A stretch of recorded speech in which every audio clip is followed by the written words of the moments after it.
নমস্কার বন্ধুরা, welcome to আপার্নার kitchen. আজ নিয়ে চলে এলাম নতুন নতুন দুটো রেসিপি।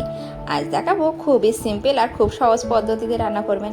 আজ দেখাবো একটা ভাজা আর ডাল। তো এখানে মিক্স ভাজা আর মিক্স ডাল। মিক্স ভাজা বলতে গাজর, আলু, সিম আর নিয়েছিলাম বিট। তো এটা ভাজবো। কুচিয়ে ধুয়ে পরিষ্কার করে নিয়েছি। কড়াইয়ে সর্ষের তেল গরম করে দুটো শুকনো লঙ্কা দিয়েছি ফোড়নে। দেওয়ার পরে যে গাজর, সিম, বিট এটা আগে হালকা নাড়াচাড়া করে ভেজে নেবো। ভেজে নেওয়ার পরে এখানে দিয়ে দেবো আলুগুলো একটু নাড়াচাড়া করে দিয়ে দেবো নুনটা দিয়ে কিছু কাঁচা লঙ্কা দিয়েছি। আর ভাজা ভাজা হয়ে গেলে তারপরে কিন্তু আমি হলুদটা দেবো। হলুদটা আমি প্রথমে দেবো না, হলুদ দিলে কড়ার গায়ে লেগে যায়। তো এরকম অর্ধেক ভাজা হয়ে গেলে তারপরে আমি হলুদ গুঁড়ো দিয়ে নাড়াচাড়া করে নামিয়ে নেবো। তো রেডি হয়ে গেল ভাজা। আর কিন্তু ভাজবো না, এবার নামিয়ে নেবো। তো রেডি হয়ে গেল মিক্স ভাজা। এবার ডাল করব। এখানে নিয়েছি মিক্স ডাল, বিভিন্ন রকম ডাল নিয়েছি। এখানে মুগ ডাল, বিউলির ডাল, অড়হর ডাল, মানে মুগ ডাল, এগুলো ডাল নিয়েছি। আর নিয়েছি সবুজ মুগ ডাল, নিয়ে সেদ্ধ করে নিয়েছি। আমি এখানে 4টে সিটি মেরে নিয়েছি। নেওয়ার পরে কড়াইয়ে সর্ষের তেল গরম করে জিরে, তেজপাতা, শুকনো লঙ্কা ফোড়ন দিয়ে দেবো একটা কোচানো পেঁয়াজ। পেঁয়াজটা ভাজা ভাজা হয়ে এলে দিয়ে দেবো আদা রসুন বাটা, অল্প করে আদা রসুন বাটা আর একটা টমেটো কোচানো দিয়ে ভালো করে নাড়াচাড়া করে নেবো।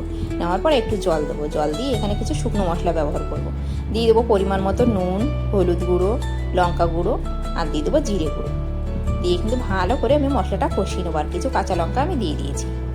আর লঙ্কা এখানে অপশনাল, যেরকম খাবেন সেই অনুযায়ী দিয়ে দেবেন লঙ্কা।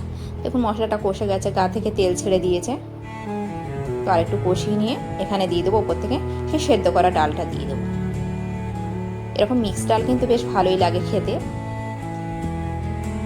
এটা বাজারে গিয়েও আপনারা কিনতে পাবেন, বলবেন মিক্স ডাল চাই, তো সেটা দিয়ে দেবে। আর ওই প্যাকেটে মিক্স করা থাকে ওই ডালটাই নিয়ে নেবেন, খুবই ভালো হয়। বাড়িতে মিক্স করার থেকে প্যাকেটে কেনা নিয়ে নেবেন। নিয়ে দেখুন এখানে ডালে অল্প জল দিয়েছি, যেমন আমি ডালটা থিকনেস রাখবো সেই অনুযায়ী জল দিয়েছি। দিয়ে এটা ফুটে উঠলে নামিয়ে নেব। আর এটা গরম গরম ভাতের সাথে পরিবেশন করুন।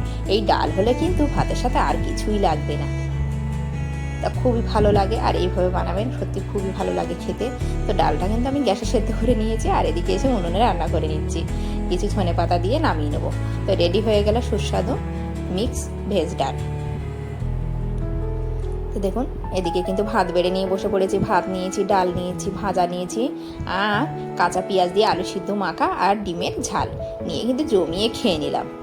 তো দুপুরে এরকম ডাল আর আলু সিদ্ধ হলে আর কিছুই লাগে না। কাঁচা পেঁয়াজ দিয়ে আলু সিদ্ধ দারুণ লাগে। কিন্তু আজকের মতন এটুকুনি, টাটা। কেমন হয়েছে বলবেন।